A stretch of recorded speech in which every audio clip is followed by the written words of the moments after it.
Hello and welcome to this episode of Europe Inside Out. I'm your host, Rym Momtaz, Editor-in-Chief of Strategic Europe, Carnegie Europe's blog, where twice a week we publish punchy short analysis on all things strategic in Europe. In today's episode, we're delving into Armenian-Turkish relations, or lack thereof in this case. We're going to look at the current state of relations more than a year after the end of the Nagorno-Karabakh war. The border between the two countries has been shut since 1993, and a reopening seems harder to reach now. We'll explore the dynamics at play on the Armenian side and the Turkish side, and they aren't just domestic and historic, but also geopolitical. And we'll look at what space there can be for Western and in particular European diplomatic initiatives to reinvigorate normalization between the two countries.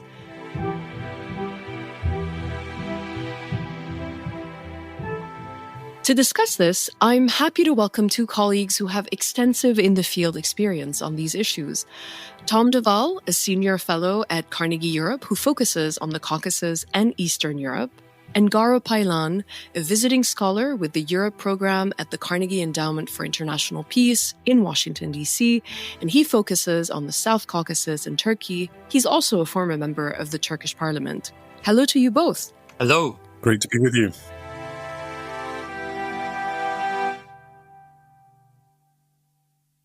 Garo, let me start with you. You say that after an early momentum in 2022, normalization between the two countries is stalled, but it's not dead. What's happening? During my service in the Turkish parliament, I always urged the Turkish government to open the border and normalize relations with Armenia. But there was a stumbling block, Baku's objections to this opening. And unfortunately, in 2020, there was a terrible war between Armenia and Azerbaijan about the Second Karabakh War. And Turkey was expecting leverage over the South Caucasus with that war. But unfortunately, Turkish government saw that Turkey was one of the losers of that war. Maybe Russia had more leverage and Azerbaijan as well, but Turkey was one of the losers of this war. Then I convinced the government to extend a hand to Armenia, and that this normalization process started. But Turkey always saw this as a bargaining chip because Turkish economy was bad, and Erdogan always sent messages to Western capitals that if he can get credit out of this opening normalization process, but unfortunately, whatever Baku was offering was always better than Western offering. So Aliyev knew how to buy Erdogan's silence. And unfortunately, this peace process, this normalization process within Armenia and Turkey, unfortunately, has been stalled, but is not dead yet. So can I jump in here and ask you, what's the deal between Turkey and Azerbaijan? Because I think there's a widely held perception, at least among some people, that it is Turkey that is dominant in the relationship with Azerbaijan. But you seem to suggest otherwise, at least on the Armenia issue. Yeah, of course. Turkish South Caucasus policy is unfortunately a hostage to Baku because Turkey and Western capitals' relations are terrible and there is no investment coming from the West. And let's say Aliyev just announced another $8 billion investment plan to Ankara. It is the only investment plan which is just planned to Ankara. That is how Baku buys Erdogan's silence. And you are right. In this equation, Ankara was the elder brother, but now Aliyev is playing this elder brother role in this policy. So. Tom, I wonder if you could give us a bit also of the sort of historic context, because I think also just a normal person who doesn't have your expertise, they would think, of course, Turkey and Armenia, they can't actually have normalized relations because there was a genocide. Turkey doesn't recognize that there was an Armenian genocide by the Ottoman Empire. And that's something that the two sides are not going to get over. Is that a simplification? What's the background of this relationship today? Sure. Well, of course, there's a lot of very, very bad history between these two nations because of the 1915 genocide against the Armenians by the Ottoman Empire, with the predecessor of the Turkish Republic, and of Turkey, as we know, as a government and mainly as a society, has denied that for generations. And so obviously there's trauma there, there's history, but strangely enough, this is actually not the main issue It's obviously a cloud that hangs over relations, but it's not the main issue that prevents normalization. Turkey did actually recognize Armenia as an independent state in 1991 with the end of the Soviet Union. It just didn't open diplomatic relations. And then it was the war with Azerbaijan, which really froze things. You mean the Armenia-Azerbaijan war? The Armenia, exactly. The Armenia-Azerbaijan war of the 1990s, in which Azerbaijan, as Turkey's closest ally, there's this kind of phrase about one nation, two states. They're basically two very, very close Turkic kin states. And out of solidarity with Azerbaijan, Turkey closed that border. And so it's not really, history is hangs over this, but is not actually the main obstruction. It is the Armenia-Azerbaijan conflict. And let's be clear here, 10, 15 years ago, Turkey had conditions for opening the border, which was that the Armenians would get out of some of the occupied regions of Azerbaijan. Then the condition was that the Armenians would remove its forces from Nagorno-Karabakh. Both those conditions have been met. And so it's the Armenian side which basically says, we're ready to do this. This is good for us. We want to open to the world. We're not setting the genocide as a precondition. It's the Turkish side which is basically putting the brakes here. And as Garo said, it's because of their relationship with Azerbaijan. So I want to go back on this issue of the border because it seems to be pretty central. So it's been shut since 1993, which is the longest shut border on the European continent, if I'm not mistaken. These countries don't really have relations, right? Turkey and Armenia. So what's the big deal? Why should they have an open border if they don't actually have normalized relations? What's at stake here? I'll start with you, Tom, and then I'll come to you, Garo. Well, I mean, for one thing, closed borders, surely we should not be living in an era of closed borders anymore. That should be something for history. Second thing, it's actually open borders are good economically. It's good for Armenia, which can diversify its economy, heavily reliant on Russia at the moment, who they regard as an unreliable partner, and they want to diversify their foreign policy, their economy. And the moment the Turkish border opens, that's the moment that Armenia can open its land borders to the west and begin to do that. It's also good for eastern Turkey. Garo can confirm that.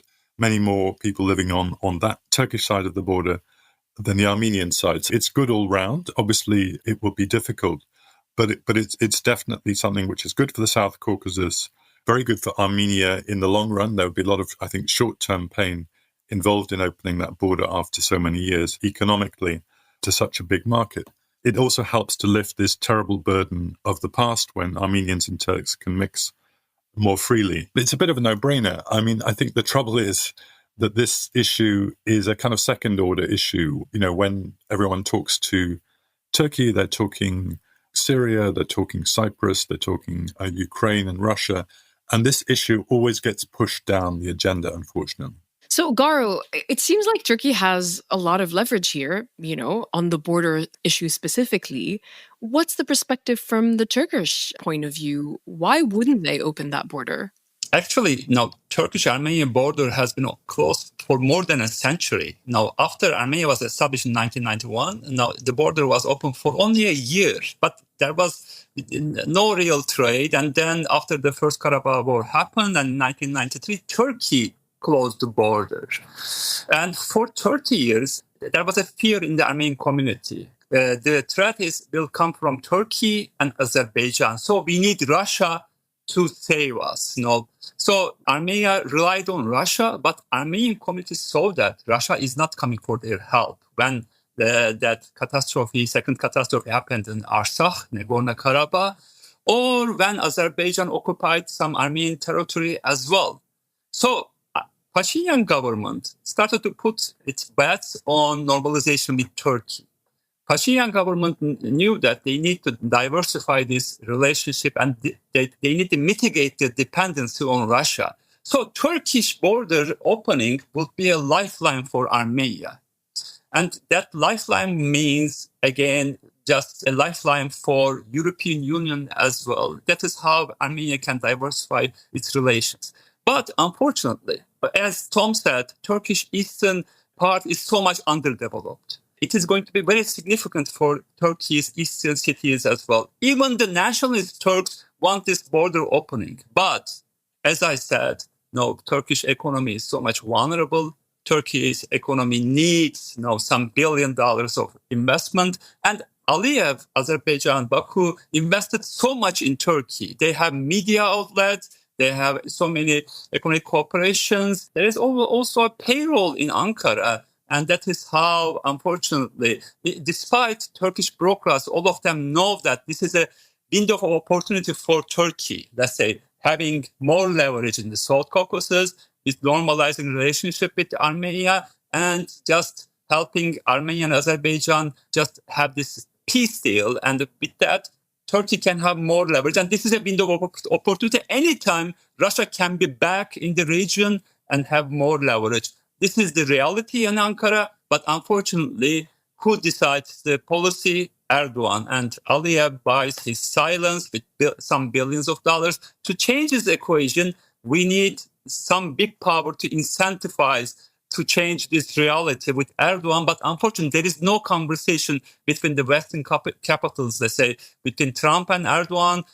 We saw that they had a telephone conversation last week, but this was not on the agenda. And European capitals only criticizing Turkey, of course, for Erdogan's wrongdoings about jailing his biggest rival, Imamoglu, let's say. This is why this conversation couldn't start. So there is a unfortunately vicious cycle there. And the only way to change this, I guess there is only one man in this world to change the equation. It is Mr. Trump. But Trump is not interested in this peace agenda because Armenia doesn't have the cards.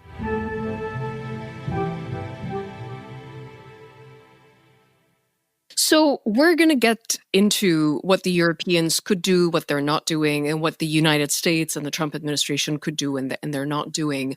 But before I get there, both of you mentioned another external actor, Russia. And Russia actually had deployed its troops and was manning basically the Armenian border for a long time. And they only withdrew, if I'm not mistaken, in 2024. So, Tom, I just wonder if you could give us a sense of how the Armenian-Russian relationship has developed and is evolving. You're also an expert on Russia and used to cover it. Sure. Well, let me slightly correct you on one thing, Rym. The Russian border guards have actually withdrawn from bits of the Azerbaijan border and Yerevan airport, but they're still there on the Turkey border. I think Russia still regards Armenia as an outpost in its contestation with Turkey. And, Turkey and Russia, let's not forget, have fought, countless wars in the last 200 or 300 years in the Black Sea and the Caucasus, including, of course, the famous Crimean War. So that contestation is still there. And Russia tries to play on this Armenian fear of Turkey to stay in Armenia. But this Pashinyan government is different. They see Russia now as an unreliable partner. And I think the population is basically behind them. They see that Russia has not defended them in the last few years against Azerbaijan. And so the population has shifted. I think if only 5 or 6 years ago, in opinion polls, 90% of Armenians regarded Russia as a good ally. That figure is now below 30%. It's been a massive public shift. Pashinyan wants to diversify foreign policy. He thinks that relying on Russia has been a mistake. He doesn't completely want to exclude a relationship with Russia. That would be crazy. Pashinyan went to the victory parade in Moscow on Red Square. So he's not completely throwing out Russia, but he definitely wants to open up to the West. There is an opening here. But as Garo says, the more that Russia achieves some kind of stability or ceasefire in Ukraine, the more capacity it has to look elsewhere. And I think getting rid of the Pashinyan government in Armenia, either through interfering in the elections or even some kind of dirty tricks or active subversion, would definitely be on their agenda. So would you compare their actions and their role on the Armenian side to the Azerbaijan role on the Turkish side, Tom? Not really, because I think the Azerbaijan-Turkey relationship is real. I think they do have different strategic perspectives on issues like the Middle East. And I think a lot of people in Turkey are frustrated with Azerbaijan on this issue and would like to open the border the Russia-Armenia relationship is a very dysfunctional one. It's like, an abusive parent, I would say, in which that child is trying to grow up and break its dependency. And Garo, how is Russia's role in Armenia perceived in Ankara? Ankara knows that Russia is occupied in Ukrainian front, and Russia will be back and might be back. And this is a window for Ankara to step in. And all the clever bureaucrats and diplomats understand this. And there is a huge frustration about Aliyev and Baku in Ankara. But as I said, just like in the US system nowadays, Trump decides. In Ankara, it is maybe 100% more. Erdogan decides. And if you buy Erdogan's silence with some billions of dollars, the rest is only a nuance, unfortunately. So Aliyev prefers a weak Armenia, an isolated Armenia. I'm an economist, and I did this projection about if this border opens, of course, the risks about now Armenia, of course, the biggest risk was the security risk. And people don't see their future in Armenia, let's say. From 1993 to today, Armenia lost half of its population. Now in Armenia, there are 2.5 million people living. In 1993, it was 3 million, and it could have been 6 million today. Half of its population. And with an isolated Armenia, even Armenians don't see their future there. So Aliyev's policy is very clear, keeping Armenia isolated, even seeking some prospects to attack if Israel escalation happens. This is today's, you might not see it as a big risk, but it might anytime happen. He plays for time, and he believes now Moscow is on his side, Ankara is on his side. Even Israel, they created a huge alliance with Israel. Lately, Trump's special envoy Witkoff landed in Baku, and 2 days after that, Israel, Azerbaijan signed a big energy deal. So, and then Trump wrote a letter praising Aliyev. So this is what emboldens Aliyev to keep maximum pressure on Armenia, to keep Armenia isolated and weak. And Aliyev knows very well, if this border opens, Armenian economy will boost, and it's going to create a strong army, and Armenia will have the capacity to deter Azerbaijan. This is Aliyev's, I guess, nightmare. That is why he doesn't want Ankara to normalize the relations with Yerevan. So, Garo, you brought up I think we can say massive population, movement away from Armenia. And so it's an opportunity for me to ask you, what about relations between, average Turkish and Armenian citizens? I understand that on the geopolitical and the political level, we've laid out all of the obstacles that are there.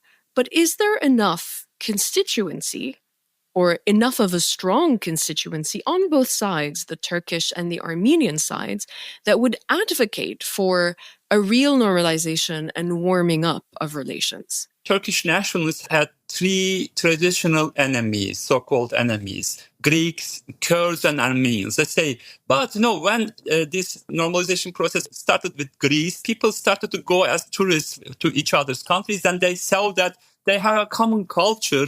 And of course, there are bad Greeks or bad Turks, but good Turks and good Greeks as well.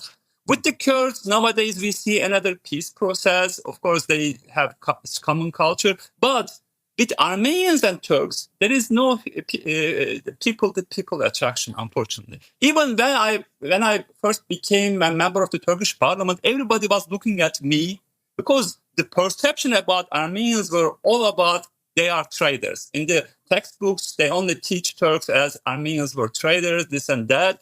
And then they start to say, Garo, how can you be an Armenian? You are a good guy, because their perception was all about Armenians are bad. So how would you answer that, though? How would you answer when they said you're a good guy? Yeah. But the same perception was on the other side of the border.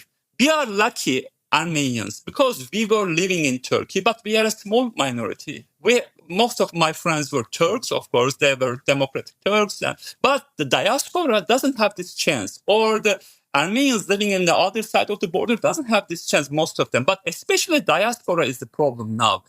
let's say Armenians living in Armenia came to the terms that, we need to open this border, start relations, whatever, because Russia is the biggest threat to Armenia. But diasporans, no, unfortunately, they didn't come to the terms because they believe Turkey is the biggest threat to Armenia. But no, I proposed so many bills to the Turkish parliament about Armenian genocide. But no, for this, if you don't have a future, let's say, if you don't have people to attraction, you will never find justice in the past. That is my point. We need to, of course, have a future together, open the borders, start diplomatic relations, cultural relations, people-to-people attraction and trade or whatever. Then we can talk about the past. But unfortunately, this border opening is the stumbling block before this. So I want to turn now to the two other big outside actors, the Europeans on the one hand, and then the Americans. And Tom, I want to hear you on the Europeans.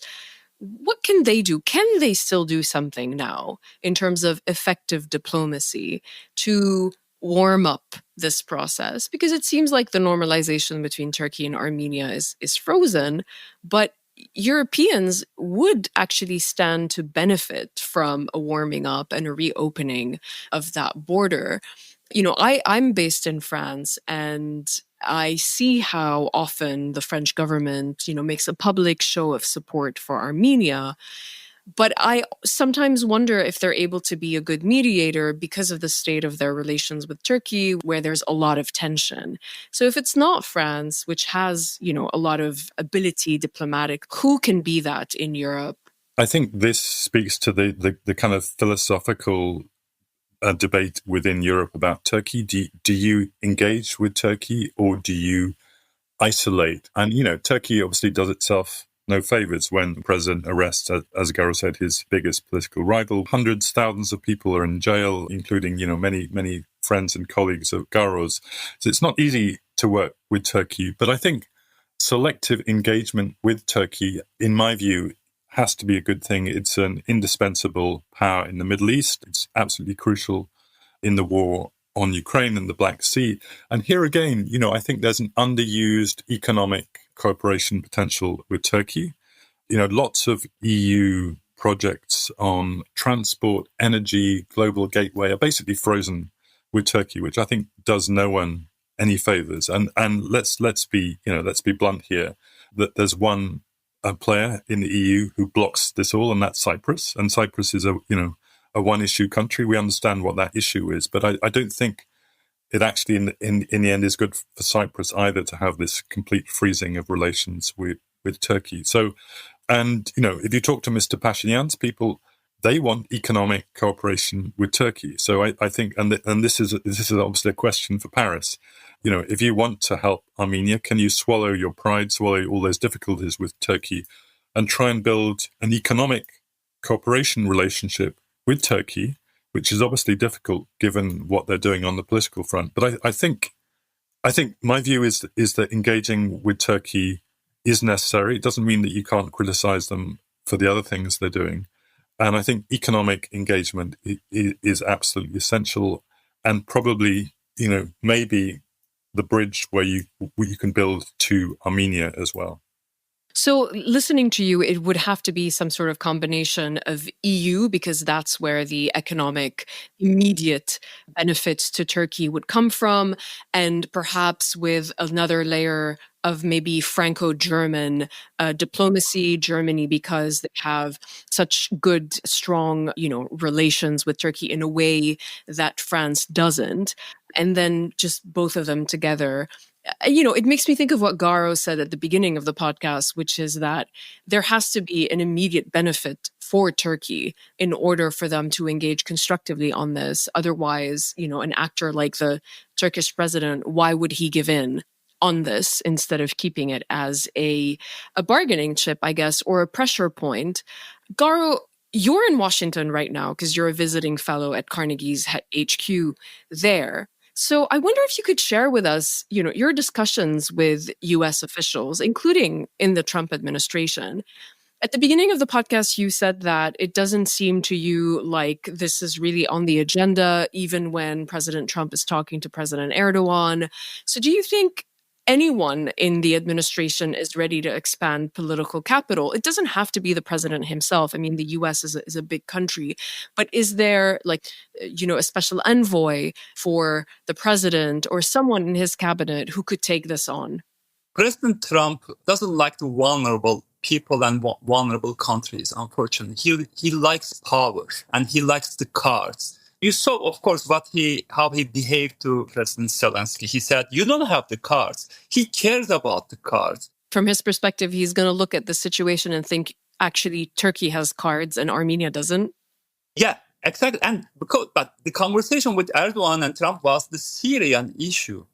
And because, Trump praised Erdogan for overthrowing the Assad regime, let's say, and he wants to work with Erdogan. And no, Erdogan is very clever. He extended a hand to Kurds. Now he's creating some leverage to sell this to Washington, D.C. Look, I am getting along with the Kurds, and you shouldn't let Jolani regime to fall. New Syrian president, which the Turkish government supported a lot in its fight against the Assad regime. Yeah, let's do some sanction relief. And there are a lot of construction, hundreds of billions of the construction, which Trump's narrative is like that there. And we can do it together, even work about Gaza. There is a narrative there.